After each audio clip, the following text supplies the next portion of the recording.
Scott Ulinger is a retired CIA station chief. Also with us, General Blaine Holt. He's a retired Brigadier General of the U.S. Air Force. General, thank you, both of you, gentlemen, thank you so much for joining us. General, how worried should we be? Well, we've been talking about this now for months as we've talked potential war with Iran. This is something we've got to take very seriously in the nation. But the work to counter these cells started a long time ago when President Trump came in. Tom Homan, his great work, a lot of great ICE agents doing their work.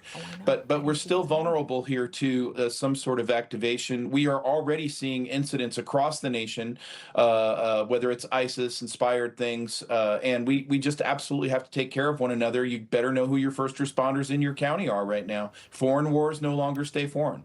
Scott, that's a great point. Scott, the report says this, that the alert says while the exact contents of these transmissions cannot currently be determined, the sudden appearance of a new station with international rebroadcast characteristics warrants heightened situational awareness. So again, it's just talking about that alert. Can you speak to that just with your background knowledge and how it exactly works? Well, historically, the Soviet Union used a lot of the same type of thing, although it's upgraded now with more modern technology.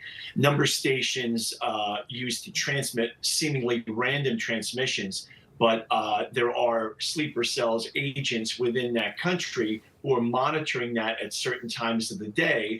And they have a key. It could even be actually a book that they have in common. It doesn't even have to be anything sophisticated. It can be 2 copies of Tale of Two Cities. And the numbers can correspond to coded instructions. Now, the good news about that is that historically speaking, sleeper cells generally have not been that effective. Because what happens is the sleeper agent, if they've been in that country for more than a year, begin to identify more with that country. And so, of course, now with the war going very well for the United States and very bad for the mullahs, it's possible that some of these people, and we don't know how many there could be, are disheartened and basically will just never obey whatever instructions they're given. General, I want to talk about Iran naming its new supreme leader, the son of Ali Khamenei, his son Mojtaba.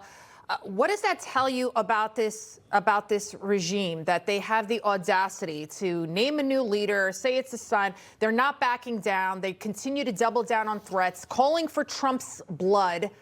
What does that tell you? Well, they're on life support, but what they have to do, a lot of the messaging that comes out of this regime is not targeted really towards the United States or the West at all. It's targeted towards their biggest fear, which is their own people. So when they name a new Ayatollah very quickly, out of their own processes even, it's really to send some message that we're still in control, we're very much in control, nothing to see here. Mojtaba is a very interesting character because he really unveils some of the trouble that we're having with the UK. The UK denied us use initially of Diego Garcia, Scotland not allowing us bases. Now Lloyd's of London thinks that it's in charge of closing the Straits of Hormuz. Well, Mojtaba has $140 million of luxury real estate in London, and I don't recall that UK ever shut that down or froze his assets in any way, shape, or form, much the way they did the Russian assets of those oligarchs when the Ukraine-Russia war started. So Mojtaba is a very complicated issue and bears watching all over Europe as well as the Middle East. Scott, an Iranian official, according to reports from the Associated Press, say this to the president: be careful not to get eliminated yourself. Is the president in a heightened state of danger?